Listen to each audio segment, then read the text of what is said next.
The happiness of your life depends upon the quality of your thoughts. Marcus Aurelius. Our thoughts shape our reality. The way we perceive the world determines our experience of it. Negative thinking patterns can thus drag us down, while wisdom and mindfulness empower us. Stoic philosophies can help rewire destructive thinking habits. Learn transformative concepts and practices to stop worrying, view challenges as opportunities, and author your perceptions. Journey towards mental resilience and take charge of your inner world. The Stoics have handed down time-tested strategies to transform negative thinking into enlightened understanding. As the ancient Stoic philosopher Epictetus so astutely observed, man is disturbed not by things, but by the view he takes of them. This profound idea lies at the very heart of the Stoic worldview. The Stoics understood that our perceptions, far more than external events, determine how we experience life. Situations themselves are objective occurrences, neither good nor bad, but we attach meaning to events through our interpretations of them. These interpretations shape our emotions and behaviors. Marcus Aurelius, the Stoic philosopher king, exemplified this mindset. Though faced with tremendous duties as emperor of Rome, he trained himself to remain tranquil by focusing only on what was within his power. The obstacles themselves mattered less than his perceptions of them. Picture two people stuck in the same traffic jam. As cars crawl along, one driver becomes increasingly angry and frustrated. He pounds on the steering wheel, curses at the cars ahead, and sees this delay as a personal attack on his precious time. The more he dwells on being stuck, the more his resentment grows. He takes out his phone and sees notifications piling up for meetings he's now missing. This compounds his irritation. He just can't believe this is happening. The other driver has a very different experience. She takes a deep breath and accepts that the traffic is beyond her control. Rather than fuming at the inconvenience, she decides to make the most of it. She puts on an audiobook and begins listening attentively. Her mind absorbs the knowledge as the minutes tick by. She even feels grateful for this chance to learn. At one point, she sees emergency vehicles passing by and realizes there must have been an accident. She feels compassion for anyone injured, how lucky she is to be healthy and safe, if a little delay. While the first driver becomes more outraged by the minute, the second driver becomes calmer and calmer. She uses the time for personal growth rather than spewing frustration into the universe. The traffic situation is identical, but their perceptions differ night and day. One stewing in anger, the other gaining wisdom. The Stoics knew that our experience depends not on events, but the meanings we assign to them. The Stoics empower us to realize that we assign meaning to outer events through our judgments. By carefully examining our perceptions, we can unlink destructive assumptions from unchangeable realities. In this way, we gain tremendous freedom to author our own experience. Our perceptions shape our world. A core Stoic teaching is the dichotomy of control, the idea that we should focus only on what we can control and accept everything else with equanimity. This simple but profound concept can rewire our thinking away from needless worry and toward wisdom. The Stoics recognized that constantly worrying about things beyond our control causes chronic stress and suffering. Even positive hopes and dreams centered on uncertain futures can disturb our peace of mind. As Marcus Aurelius put it, you will ruin your happiness if you expect people and events to always go your way. The path of progress lies in internalizing the dichotomy of control. Practically, this means redirecting our focus to the present moment. What is within our power right now? Perhaps we can control our thoughts, attitudes, and efforts. External things like health, reputation, or possessions are never guaranteed. Epictetus suggested asking yourself in every situation, is this something I have power over or not? By concentrating only on what is controllable, you liberate yourself from fruitless anxiety. The Stoics understood that constant worrying and fixation on things outside our control is guaranteed to cause distress. When we obsess over uncertain futures or past regrets, we lose touch with the grounding reality of the present moment. For example, when we anxiously dwell on whether we'll get a hoped-for promotion at work, we put our peace of mind in the hands of unknown future outcomes. If we don't get what we want, we'll be devastated. This attachment to specific results that haven't happened yet causes suffering. Or if we ruminate on a past mistake, we generate guilt and frustration that we can't undo what's already done. This useless worrying pulls us out of the now. Meditating on worst-case scenarios often backfires too, producing more angst than preparedness.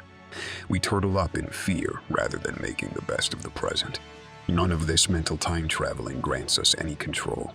The promotion, the past, the future disaster. We cannot dictate any of these things.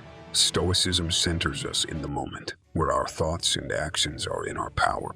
By training our minds to let go of constant what-ifs over external events, we can radically reduce our anxiety levels and experience inner freedom. We focus only on what we can control and let the universe unfold as it will. A few examples of redirecting your focus to present moment actions would be: if you're worrying about a loved one's health issue, shift focus to calling them, expressing your care, or helping in a tangible way today. Stressed about an upcoming performance review at work, redirect attention to completing excellent work right now instead of obsessing over unknown future feedback.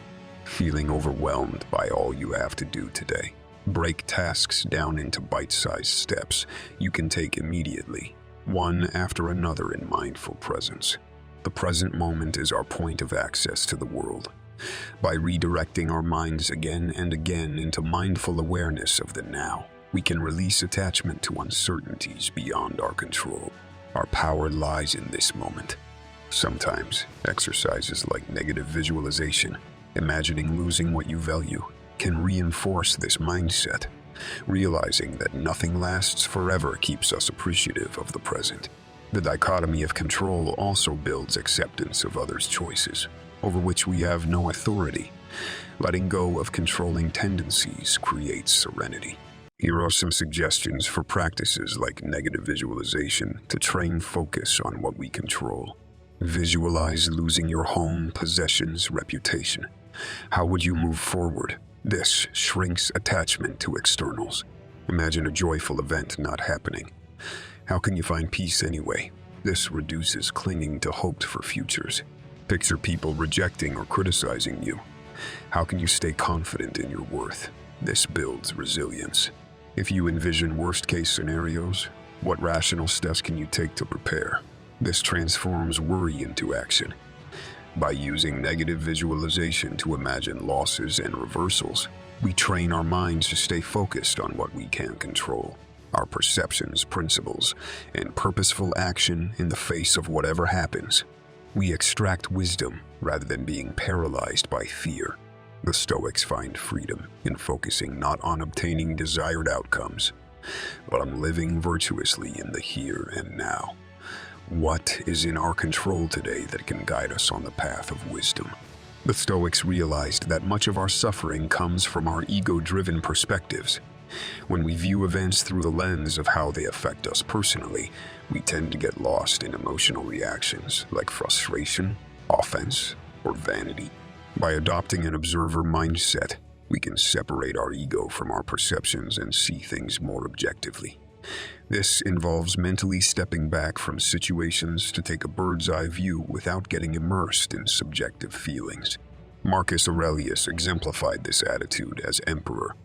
Though he bore immense duties, he trained himself to zoom out and see events unfolding from a neutral standpoint.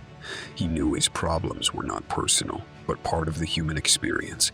Imagine watching a movie of your life. An observer would simply witness the unfolding story without getting wrapped up in judgments. Similarly, we can watch even painful events in our lives with detached clarity, rather than being swept away by emotion. When we remove our ego identification from circumstances, we can assess them based on ethics and logic instead of personal biases. We ask, what is virtuous here? What makes rational sense? This enables wise, objective discernment. The observer's standpoint allows us to step back from the pull of attraction and aversion.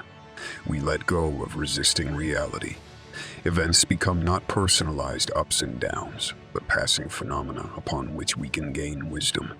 Our ego clutching gives way to philosophical insight. Here are some examples of taking a step back as an observer of one's own mind. When you feel irritation arising, pause to watch the emotion as if from a distance, without judging yourself for it. See it fade. During an argument, mentally zoom out and view the disagreement not as personal offense, but two people misalign. If embarrassment hits, take a breath and acknowledge it, but don't let it consume you. Watch it pass through your mind. When disappointment strikes, name the feeling but don't magnify it. View it with neutral curiosity, not ego identification. If jealousy surfaces, recognize it, but avoid spiraling in criticism of self or others. Observe the insecurity non-judgmentally.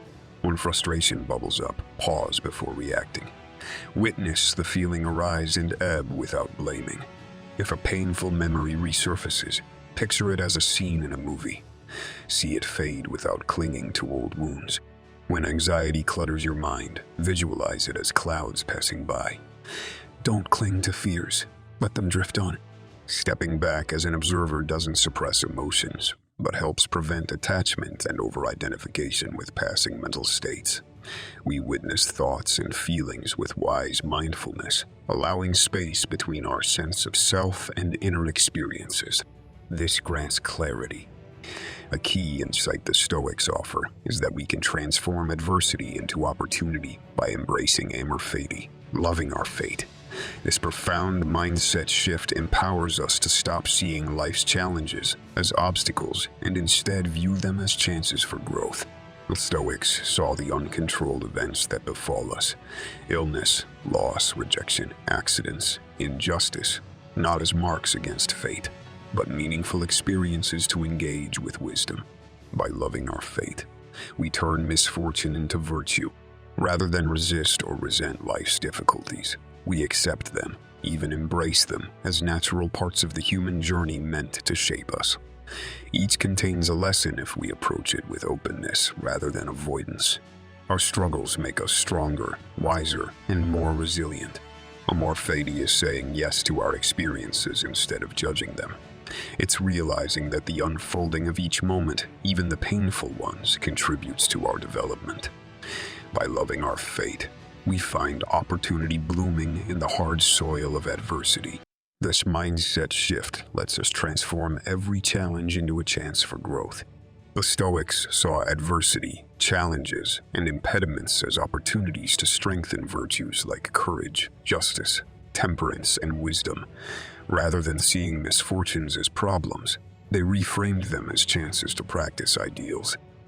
For example, Marcus Aurelius saw his duties as Roman emperor not as burdens, but opportunities to exercise wisdom and leadership virtues. He knew that if there were no obstacles, there could be no chance to act nobly. Epictetus believed adversity revealed where our values were misplaced. Hardships were reminders to find joy in ethics, not fleeting externals. Setbacks test our principles. Seneca encouraged reacting to difficulties with courage and reason rather than emotion. Remaining tranquil under duress demonstrates inner strength. The Stoics also knew that adversity builds resilience and character. Experiencing misfortune well takes practice. Rome wasn't built in a day. Each challenge strengthens us. So the Stoics welcomed adversity as sparring partners on the path of self-mastery. Hardships force us to develop patience, perspective, and perseverance. By shifting perspective, we realize that problems have a purpose, to hone our virtues. Few examples of reframing troubles as lessons or opportunities could be. Getting laid off can be seen as a chance to find more meaningful work better aligned with your values. An injury that restricts your mobility can open up space for new creative hobbies and interests. A breakup may reveal an opportunity to reconnect with your true self outside the relationship. Failure can teach humility and redirect you towards more promising opportunities. Rejection helps develop emotional resilience and the wisdom to not depend on others' validation. A natural disaster can bring communities together, igniting kindness and humanity. Every setback, properly perceived, contains seeds for renewal and growth. Reframing adversity as a teacher rather than an enemy allows us to emerge wiser from life's unavoidable hardships. Meditation can help grow a Stoic consciousness. Mindfulness meditation. This involves watching thoughts and sensations pass through awareness without attachment. See them arise and fade impartially. This builds acceptance of all experiences, even tough ones. Breath awareness. Tune into the feeling of breathing. This anchors you in the present moment as an observer. Body scans. Slowly move attention through the body. Note sensations with detachment. Noticing but not clinging to emotions allows us to feel them without being controlled by them. We engage life's challenges with equanimity. Walking meditation. Walk mindfully, consciously observing each footstep, breath, and sight. Quieting the mind's commentary loosens the grip of resistances and judgments about our circumstances. We accept what is. Mantra repetition. Repeating a word or phrase can let thoughts flow by as an observer. This supports embracing reality as it unfolds. Journaling. Writing thoughts down objectively can reveal patterns to observe. Yoga. Moving through postures with body awareness. Nature immersion. Spend time in nature just witnessing. Open monitoring. Sit quietly and impartially. By cultivating mindful presence and non-attachment through meditation, we can be open to each moment, even the difficult ones, with courage, wisdom, and peace. We cultivate the inner observer who can watch experiences come and go with non-judgmental awareness. The ancient Stoics have passed down timeless wisdom that we can apply to rewrite our thinking patterns today. By focusing on what we can control, adopting an observer mindset, and reframing adversity as opportunity, we can rewire our perceptions toward wisdom. Learning to separate destructive judgments from unchangeable realities is the key to inner freedom. Our thinking shapes our world more than external events. By examining and upgrading our thought patterns, we transform our lives. There will always be things beyond our control that challenge us. But as the Stoics knew, the ultimate power lies in how we respond. All of humanity's greatest achievements began with a disciplined mind. The same obstacles that overwhelm others can empower the sage. By cultivating mindfulness and resilience, we turn problems into progress. We remember that life's goal is not to avoid adversity, but to engage it nobly. I hope you found insight in this exploration of transforming negative thinking through Stoic teachings. Please subscribe and share this video with others interested in mastering the mind. Together we can support each other in living wisely. Until next time, stay present, be tranquil, and keep strengthening your mental fortress. The path of wisdom awaits.